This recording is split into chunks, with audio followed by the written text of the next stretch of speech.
ಬಿಡಾರದತ್ತ ಬರ್ತಾ ಇರಬೇಕಾದ್ರೆ ಆ ಕಡೆಯಿಂದ ಒಬ್ಬ ಸೈನಿಕ ಓಡ್ ಬರ್ತಾನೆ. ಅವನು ಹೇಳ್ತಾನೆ, ನಾವು ಅವನ್ನ ಹಿಡಿದ್ಬಿಟ್ವಿ ಅಂತ. ಅವನ ಹಿಂದ್ಗಡೆ ಕೆಲವು ಸೈನಿಕರು ಕುದುರೆಯಲ್ಲಿ ಒಬ್ಬನ್ನ ಕಟ್ಟಿ ಹಾಕಿ ಎಳ್ಕೊಂಬರ್ತಾ ಇರ್ತಾರೆ. ಆವಾಗ ಒಬ್ಬ ಸೈನಿಕ ಹೇಳ್ತಾನೆ, ಇವನೇ ಚಿಲಿಡು ಅಂತ. ಆಗಲೇ ಚಿಲಿಡುನ ಎಳ್ಕೊಂಬಂದಿರೋದ್ರಿಂದ ಅವನ ಮೈಯೆಲ್ಲ ರಕ್ತ, ಆಗಲೇ ಅರ್ಧ ಜೀವ ಹೋಗಿರುತ್ತೋ ಅಂತ. ಟೆಮೋಜಿನ್ ನಿಧಾನವಾಗಿ ಅವನ ಕತ್ತನ್ನು ಎತ್ತಾನೆ. ಆಗ ಅವನು ಹೇಳ್ತಾನೆ, ನಿಮ್ಮ ತಂದೆನೇ ನನಗೆ ಮಾಡಿದ್ನ ನಾನು ನಿನಗೆ ಅಂತ ಹೇಳೋಷ್ಟರೊಳಗೆ ಟೆಮುಜಿನ್ನ ಈಟಿ ಅವನ್ನ ಸಾಯಿಸಿರುತ್ತೆ. ಟೆಮುಜಿನ್ ಆಂಕಾನ್ ಮತ್ತು ಜಮ್ಮುಖನ ಸಹಾಯದಿಂದ ಮೆರ್ಕಿಟ್ ಜನಾಂಗದವ್ರನ್ನ ಸೋಲಿಸಿ ಬೋರ್ಟನ್ನು ಮತ್ತೆ ವಾಪಸ್ ಕರ್ಕೊಂಡು ಬಂದಿದ್ದಾನೆ. ಈ ಘಟನೆ ಏನಿದೆ ಇದು ಟೆಮುಜಿನ್ ಅಂದರೆ ಮುಂದೆ ಚೆಂಗಿಸ್ ಖಾನದಂತಹ ಟೆಮುಜಿನ್ನ ಜೀವನದಲ್ಲಿ ಒಂದು ಮಹತ್ತರವಾದ ಒಂದು ಯುದ್ಧ ಅಂತ ಹೇಳ್ಬೋದು. ಯಾಕಂದ್ರೆ ಸಣ್ಣ ಯುದ್ಧ ಆದ್ರೂ ಇವನಿಗೆ ಒಂದು ಹೆಸರನ್ನು ಗಳಿಸಿಕೊಟ್ಟಂತಹ ಒಂದು ಯುದ್ಧ ಇದು. ಇಲ್ಲಿಂದ ಅವನ ಜೀವನ ಬೇರೆನೇ ದಿಕ್ಕಿಗೆ ಹೊರಟೋಗುತ್ತೆ. ಈಗ ಟೆಮುಜಿನ್ ಬೋಟೆಯನ್ನು ಕರ್ಕೊಂಡು ಬಂದಿದ್ದಾನೆ. ಟೆಮುಜಿನ್ನ ಬಿಡಾರ ಎಲ್ಲ ತುಂಬ ಸಂತೋಷವಾಗಿದ್ದಾರೆ. ಬೂಚು ಜಲ್ಮೆ ಎಲ್ಲರೂ ಮದ್ಯಪಾನ ಮಾಡ್ತಾ ತುಂಬ ಸಂತೋಷವಾಗಿದ್ದಾರೆ, ಯಾಕಂದರೆ ಮೆರ್ಕಿಟ್ ಅವ್ರನ್ನ ಸೋಲಿಸ್ಬಿಟ್ಟಿದ್ದೀವಿ ಅಂತ. ಆಗ ಟೆಮುಜಿನ್ ತನ್ನ ಬಿಡಾರಿಂದ ಹೊರಗಡೆ ಬರ್ತಾನೆ. ಬೂಚು ಹೇಳ್ತಾನೆ, ಬಾ ನಮ್ಮ ಜೊತೆ ಮದ್ಯಪಾನ ಮಾಡು ಅಂತ. ಸಂತೋಷವಾಗಿ ಒಪ್ಕೊಳ್ತಾನೆ. ಎಲ್ಲರೂ ಜೈಕಾರ ಆಗ್ತಾರೆ. ಎಲ್ಲರಿಗೂ ಟೆಮುಜಿನ್ ಧನ್ಯವಾದಗಳನ್ನ ಹೇಳ್ತಾನೆ.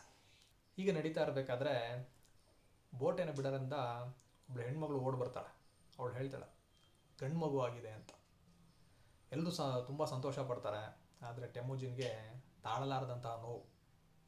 ಅವನು ತುಂಬ ಒಂದು ಬೇಸರದಿಂದ ಬಿಡಾರದ ಒಳಗೆ ಬರ್ತಾನೆ.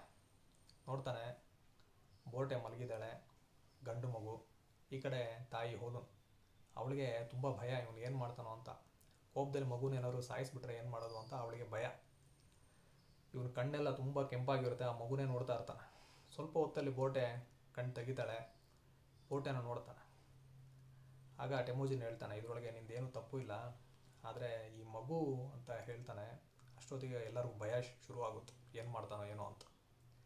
ಆಗ ಹೋಲುನ್ ಹೇಳ್ತಾಳೆ, ನೋಡು ಟೆಮುಜಿನ್, ಮಂಗೋಲಿಯಾ ಹೆಣ್ಮಕ್ಳೆಲ್ಲ ಇಂತಹ ಒಂದು ದುರಂತವಾದ ಒಂದು ಪರಿಸ್ಥಿತಿನ ಎದುರಿಸಲೇಬೇಕು, ಅವ್ರದ್ದೇನು ತಪ್ಪಿಲ್ಲ ಅದರೊಳಗೆ ಅಂತ ಸಮಾಧಾನ ಮಾಡ್ತಾಳೆ. ಆಗ ಟೆಮುಜಿನ್ ಹೇಳ್ತಾನೆ, ಇನ್ಮೇಲೆ ನನ್ನ ಅಧಿಕಾರದಲ್ಲಿ ಹೆಣ್ಮಕ್ಳಿಗೆ ಥರದ ಆಗಕ್ಕೆ ನಾನು ಬಿಡೋದಿಲ್ಲ ಅಂತ ಹೇಳ್ತಾನೆ. ಅದನ್ನು ಕೇಳಿಸ್ಕೊಂಡು ಹೋಲುನ್ ಮತ್ತು ಬೋಟೆಗೆ ಖುಷಿಯಾಗುತ್ತೆ. ಆಗ ಹೋಲುನ್ ಟೆಮುಜಿನ್ಗೆ ಹೇಳ್ತಾಳೆ, ಈ ಮಗುಗೆ ಏನು ಹೆಸರಿಡೋಣ ಅಂತ. ಟೆಮುಜಿನ್ ಒಂದು ಸ್ವಲ್ಪ ಹೊತ್ತು ಯೋಚನೆ ಮಾಡಿ ಹೇಳ್ತಾನೆ, ಜೋಚಿ ಅಂತ.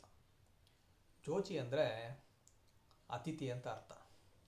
ಈ ಹೆಸರನ್ನ ಹೇಳಿಬಿಟ್ಟು ಟೆಮುಜಿನ್ ಆ ಬಿಡಾರದಿಂದ ಹೊರಗಡೆ ಬರ್ತಾನೆ.